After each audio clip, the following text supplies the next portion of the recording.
அன்பு நேயர்களே வணக்கம். இன்றைக்கி பதிவில் என்ன பார்க்கலாம் அப்படின்னா, 10ஆம் வகுப்பு இயல் 1 உரைநடை உலகம் பாவாணர் பார்வையில் தமிழ் சொல் வளம் அப்படிங்கிற தலைப்பில் தமிழில் சொல் வளம் எவ்வாறு நிரம்பி இருக்கிறது அப்படிங்கிறத பற்றி பார்க்கலாம். இப்போ டெட்டு எழுதுகிற பசங்களுக்கும் இது ரொம்ப யூஸ்ஃபுல்லாக இருக்கும். ஒவ்வொரு லெசனாக நான் முதல் 10ஆம் வகுப்பு நடத்திடுறேன். அதுக்கப்புறம் 9ஆம் வகுப்பு அப்படி போகலாம். தமிழ் சொல் வளம் அப்படிங்கிற தலைப்பில் தமிழில் நிறைய சொல் வளம் கொட்டி கிடக்குது. அதில் ஒவ்வொன்றையும் பற்றி விரிவாக சொல்கிறாரு பாருங்கள். நதி போல் ஓடிக்கொண்டே இருப்போம் நாம், கடலாக காத்திருக்கும் வெற்றி நமக்கான ஒரு இடத்தில். நாடும் மொழியும் நமதிரு கண்கள் அப்படின்னு சொன்னவர் யார் அப்படின்னா மகாகவி பாரதியார். இதை கேட்பாங்க. நம்ம எப்பயுமே இந்த டிஃப்ரெண்ட் கலரில் இருக்கிறதையும் போல்டு லெட்டரில் இருக்கிறதையும் தான் பார்ப்போம். ஆனால் இந்த மாதிரி அப்படியே நார்மலாக இருக்கிறத நம்ம பார்க்க மாட்டோம். ஆனால் இதிலேருந்தும் வினாக்கள் கேட்கலாம். பாருங்கள். நாடும் மொழியும் நமதிரு கண்கள் என்கிறவர் யார் அப்படின்னா பாரதியார். கால வெள்ளத்தில் கரைந்து போன மொழிகளுக்கு இடையில் நீந்தி தன்னை நிலைநிறுத்தி கொண்டுள்ளது எது அப்படின்னா நம் தமிழ் மொழி.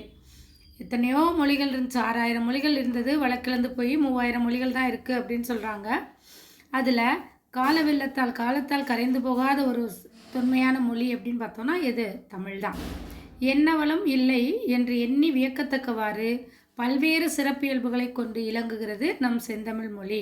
இலங்குகிறது அப்படின்னா விளங்குகிறது அப்படின்னு அர்த்தம். பல்வேறு சிறப்பியல்புகளை கொண்டுள்ளது நம் தாய்மொழியாம் தமிழ்மொழி, செம்மொழி. தமிழில் சொல் வளத்தை உணர்த்துவதற்கு தேவநேய பாவாணர் அதன் சொல் வளத்தின் ஒரு பகுதியை மட்டுமே நமக்கு எடுத்துக்காட்டி இங்கே விளக்குறார் இந்த பாடத்தில். அவருடைய கருத்தின் வழியாக கடலென பறந்த தமிழ் சொல் வளத்தை பற்றி நாம் இந்த பாடத்தில் தெரிஞ்சுக்கலாம் வாங்க.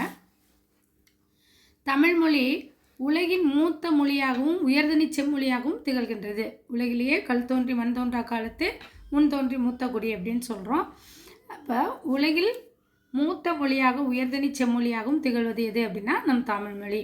மேலும் அது காலத்துக்கேற்ப தன்னை வளர்த்து கொண்டே இருப்பதனால் எனது சொல்வளம் நிறைந்த நிலைத்த மொழியாக விளங்கி வருகிறது. சொல்வளம் நிறைந்ததோடு அல்ல, நிலைத்த மொழியாக விளங்கி வருகிறது.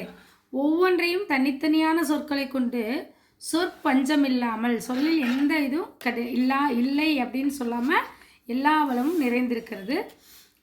அது தமிழ் மொழியினுடைய தனிச்சிறப்பாக கருதப்படுகிறது. இச்சிறப்பினை ஆய்வு செய்த அறிஞர்களுள் யார்? தேவநேய பாவாணர் மிகவும் குறிப்பிடத்தக்கவர். இவர் என்னன்னு சொல்கிறோம் அப்படின்னா மொழி ஞாயிறு அப்படின்னு சொல்கிறோம். இதை நல்லா நோட் பண்ணிக்கணும். மொழி ஞாயிறு அப்படின்னு அழைக்கக்கூடியவர் யார் அப்படின்னா தேவநேய பாவாணர். இவருடைய தமிழ் சொல் வளம் பற்றிய கருத்துக்களும் விளக்கங்களும் தான் தமிழ் மொழி மீதான நமக்கு பெருமிதத்தை மிகுதிப்படுத்துகின்றது. தமிழ் மொழி மீதான பெருமிதத்தை நமக்கு மிகுதிப்படுத்தி காண்பிக்கக்கூடியது. நாட்டு வளமும் சொல் வளமும். ஒரு நாட்டின் வளம் அங்கு வழங்கக்கூடிய சொற்களின் வளமும் தொடர்புடையது அப்படின்னு சொல்கிறாரு தேவநேய பாவாணர். நாட்டு வளம் சொல் வளத்தை உருவாக்குகிறது. சொல் வளம் எதனை உருவாக்குகிறது? நாட்டு வளத்தை உணர்த்துகின்றது. பாருங்க, ஒரு நாட்டு வளம் அப்படிங்கிறது சொல் வளத்தை உருவாக்குகின்றது. அதுவே சொல் வளம் அப்படிங்கிறது நாட்டு வளத்தை உணர்த்துகின்றது. நாட்டினுடைய வளமையை உணர்த்துகின்றது. இப்போ எடுத்துக்காட்டால் இலைக்கு தரப்பட்டுள்ள பல பெயர்களை சொல்லலாம். அதாவது இலையின் வன்மை, மென்மை ஆகிய தன்மைகளை கொண்டு என்னன்னு சொல்கிறோம்? தாள், ஓலை, தோகை, இலை அப்படின்னு சொல்லி தமிழில் பல வகையான பெயர்கள் அமைந்திருக்கின்றன. ஆனால் ஆங்கிலத்தில் என்ன சொல்கிறோம்? ஒரே ஒன்று தான், லீஃப் அப்படின்னு ஒரு சொல்லு தான் பயன்படுத்துகிறோம். அதே மாதிரி விளைபொருட்கள் மிகுதியாலும் சொல்வளம் பெருகுகிறது. நம்ம நாட்டில் விளையக்கூடிய விளைபொருட்கள் மிகுதியாலும் சொல்வளமானது பெருகி வருகின்றது. தமிழ்நாட்டில் பல வகையான தானியங்கள் விளைகின்றன. அதாவது இங்கு ஏராளமான நெல் வகைகள் விளைவிக்கப்படுகின்றன. அந்த நெல் வகைகள் என்னென்ன அப்படின்னா செந்நெல், வெண்ணெல், கார்நெல், சம்பா, மட்டை என பல வகையான நெல் வகைகள் விளைகின்றன. அவற்றுள் சம்பா நெல் வகையில் மட்டும் சில பெயர் என்னென்னா, சம்பாவில் மொத்தம் 60 வகை இருக்குது அப்படின்னு சொல்கிறாங்க. ஆவரம்பு சம்பா, ஆனைக்கொம்பன் சம்பா, குண்டு சம்பா, குதிரைவாலி சம்பா, சிறுமணி சம்பா, சீரக சம்பா அப்படின்னு சொல்லி பல வகையான பெயர்கள் இருக்குது. இதெல்லாம் நம் தமிழ் சொல் வளத்தை உணர்த்த நமக்கு உதவுகின்றது. அதே மாதிரி வரகு, காடைக்கன்னி, குதிரைவாலி போன்ற தானியங்கள் தமிழ்நாட்டை தவிர வேறெங்கும் விளைவதில்லை. இது ரொம்ப இம்பார்ட்டன்ட், குறித்து பார்த்துக்கோங்க. வரகு தமிழ்நாட்டில் மட்டுமே விளையக்கூடிய சிறுதானியங்கள் எது அப்படின்னா வரகு, காடைக்கன்னி, குதிரைவாலி முதலிய சிறிய தானியங்கள் தமிழ்நாட்டில் மட்டும்தான் விளையுது. இந்த விளைச்சலால் தமிழில் அது சார்ந்த சொல்வளமும் என்ன இருக்குது, பெருகி இருக்கிறது. அதுக்கப்புறம் என்னென்னா பயிர்களின் அடிப்பகுதி, கிளைப்பகுதி, இலை, காய், கனி, தோல், மணி, இளம் பயிர் வகை முதலானவை குறிப்பதற்காக ஏராளமான தமிழ் சொற்கள் உள்ளன. அவற்றை வகைப்படுத்துவதன் மூலமும் நம்ம என்ன செய்யலாம், தமிழ் சொல்வளம் பாவாணரால் மிகவும் பதிவு செய்யப்பட்டுள்ளது அப்படிங்கிறத பார்ப்போம்.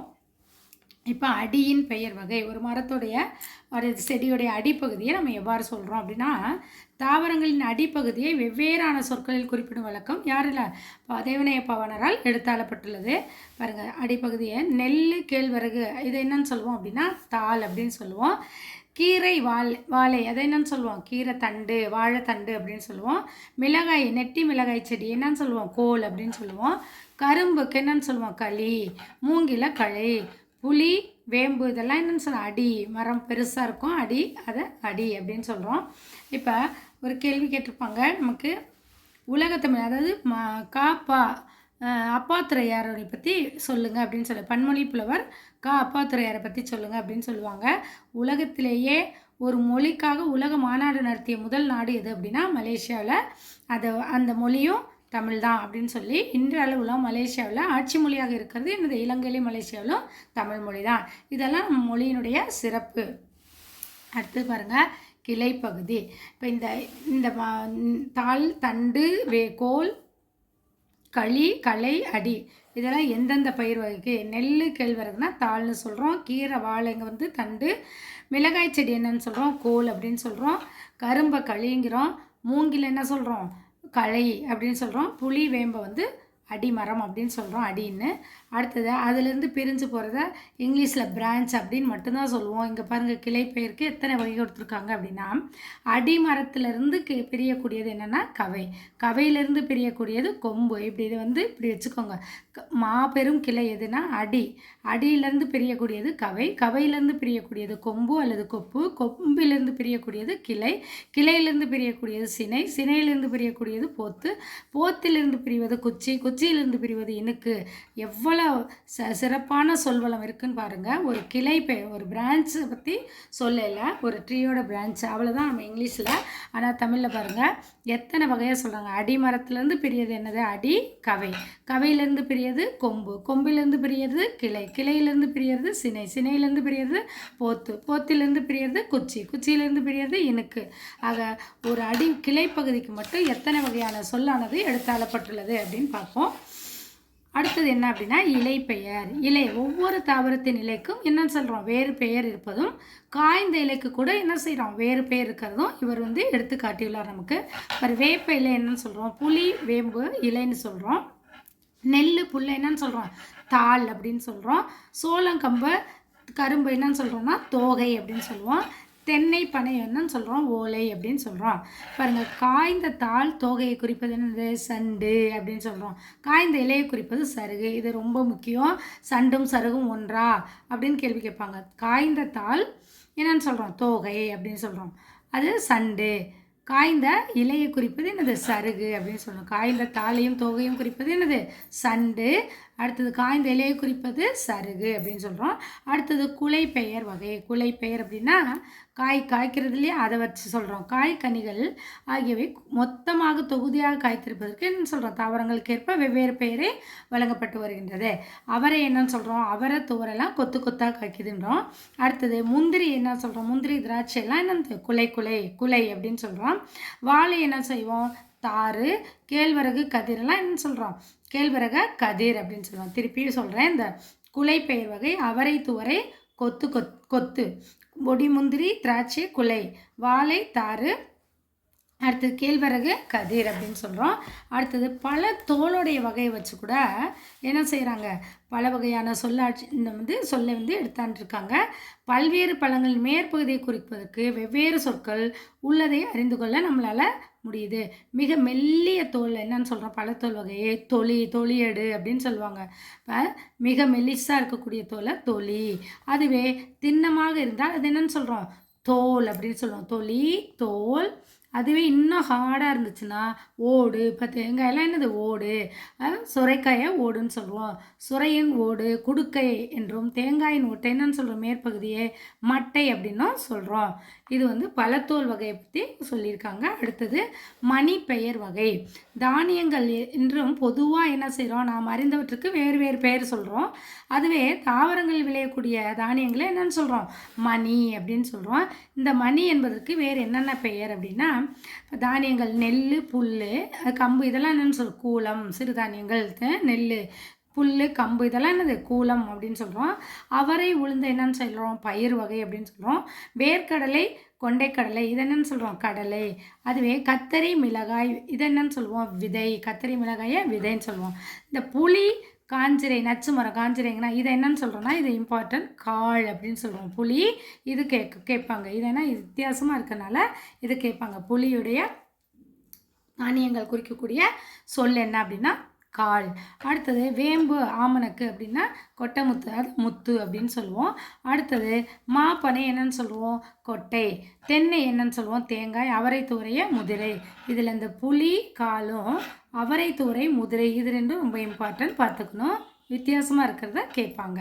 அடுத்தது இளம் பயிர்களுடைய பெயர் வகை என்ன அப்படின்னா, தாவரங்களின் இளம் பருவத்தை என்னன்னு சொல்கிறோம் அப்படின்னா பல சொற்கள் மூலம் அறியலாம். அதாவது நெல், கத்தரி. இதோட இளநிலை என்னென்ன, நெல், கத்தரி, நாற்று. நெல் நாற்று, கத்தரி நாற்றுன்னு சொல்கிறோம். மா, புளி, வாழை இதெல்லாம் என்னென்னு சொல்கிறோம், மாங்கன்று, புளியங்கன்று வச்சேன் அப்படின்னு சொல்கிறோம் இல்லையா, வாழைக்கன்று அப்படின்னு சொல்கிறோம். அடுத்தது பிள்ளை அப்படிங்கிறது எதுனா தென்னம்பிள்ளை. பிள்ளைங்கிறது எது, தென்னம்பிள்ளை. இந்த பனையினுடைய இளநிலை அப்படின்னா மடலி அல்லது வடலி. இது ரொம்ப இம்பார்ட்டன்ட். பனை மரத்தோட நம்ம அடிக்கடி கேள்விப்படாத சொல்லு, அதனால் அதை பார்த்துக்கணும். இளம்பயிர் வகை. இளம்பயிர்களுடைய பெயர் என்னன்னு சொல்கிறோம், நெல், கத்தரிய நாற்றுன்னு சொல்கிறோம். மா, புளி, வாழை என்னன்னு சொல்கிறோம், கன்றுன்னு சொல்கிறோம். தென்னையை பிள்ளைன்னு சொல்கிறோம். அதை பனை மரத்தை என்னன்னு சொல்கிறோம், பனை மரத்தோட இளநிலையை மடலி அல்லது வடலி அப்படின்னு சொல்கிறோம். பல வகைகள், பல சொல் வகைகள், அதாவது வித்து வகை அப்படின்னா விதை வகை, வேர் வகை, பூ வகை, காய் வகை, கனி வகை உள்ளிட்ட 20க்கு மேற்பட்ட தாவரங்கள் சார்ந்த பல்வேறு பகுதிகளை குறிக்கக்கூடிய பெயர்கள் நம் தமிழ் சொல்வளத்தின் சிறப்பை மேலும் நமக்கு புலப்படுத்துவதை தேவநேய பாவாணர் எடுத்துக்காட்டியுள்ளார். சொல்வளம் நிறைந்த மொழியானது என்ன ஆகுது அப்படின்னா, பயன்படுத்தப்படக்கூடிய நாட்டு வளத்தையும் நாகரிகத்தையும் உணர்த்துவது. அதோடு மட்டுமல்ல, பொருளை கூர்ந்து நோக்கி, நம்ம ஆராய்ந்து நோக்கி நுண் பாகுபாடுகளை மைனூட்டாக என்ன செய்கிறோம், பிரித்து செய்யக்கூடிய வகையில் மக்களின் மதிநுட்பத்தை, அறிவை தூண்ட உணர்த்துகின்றது. இதை பகுத்தும் தொகுத்தும் வகைப்படுத்தியுள்ள தேவநேய பாவாணருடைய தமிழ் சொல்வளம் பற்றிய கருத்துக்களை நம்ம என்ன செய்யணும், உணர்ந்து நமது மொழியை பயன்படுத்துவோம். நூல்வெளி பாருங்கள். மொழி ஞாயிறு என்று அழைக்கப்படுபவர் யார் அப்படின்னு கேட்பாங்க, தேவநேய பாவாணர். இவருடைய சொல்லாராய்ச்சி கட்டுரை என்ற நூல்லேருந்து தான் நமக்கு தமிழ் சொல் வளம் அப்படிங்கிற பாடம் கொடுத்துருக்காங்க. கட்டுரையில் சில விளக்க குறிப்புகள் எப்படி கொடுக்குன்னா, மாணவர்களுடைய புரிதலுக்கு ஏற்றவாறு சேர்க்கப்பட்டுள்ளது. இலக்கண கட்டுரைகளையும் மொழி ஆராய்ச்சி கட்டுரையும் எழுதிய பாவாணர் தமிழ் சொல்லாராய்ச்சியில் உச்சம் தொட்டவர் அப்படின்னு சிறப்புக்குரியவர். தமிழ் சொல்லை ஆராய்ச்சியில் மிகச்சிறந்த ஆராய்ச்சியாளர் அப்படின்னு சொல்கிறோம். செந்தமிழ் சொற்பிறப்பியல் அகர முதலி திட்டத்தின் இயக்குநராக பணியாற்றிய பெருமைக்குரியவர். அடுத்தது என்னென்னா, இது ரொம்ப இம்பார்ட்டன்ட், உலக தமிழ் கழகத்தை நிறுவி தலைவராக இருந்த பெருமைக்குரியவர் நம் தேவநேய பாவாணர். மொழி ஞாயிறு என்று அழைக்கக்கூடிய தேவநேய பாவாணர். அலைக்கடல் தாண்டி மலை பல கடந்து எத்திசையிலும் பரவிய தமிழினத்தின் ஒரு பதிவு தான் எத்திசையும் புகழ் மணக்கன்னு சொல்கிறோம் இல்லையா. கடல் கடந்து முதலில் அச்சேரிய தமிழ் தான் எங்கள் போர்ச்சுகீசிய நாட்டு தலைநகரம் லிஸ்பனில் 1554 கார்டிலா என்ற நூல் முதலாக தமிழ் மொழியில்தான் மொழிபெயர்க்கப்பட்டது அப்படின்னு சொல்கிறாங்க. இது ரோமன் வரி வடிவில் அச்சிடப்பட்டுள்ளது அப்படின்னு சொல்கிறாங்க. ரோமன் எழுத்துருவில் இருந்ததாக இதோடைய மொழிபெயர் கார்டிலா டி லிங்கோ தமிழ் அப்படின்னு சொல்லி போர்ச்சுகலில் குறிச்சிருக்காங்க.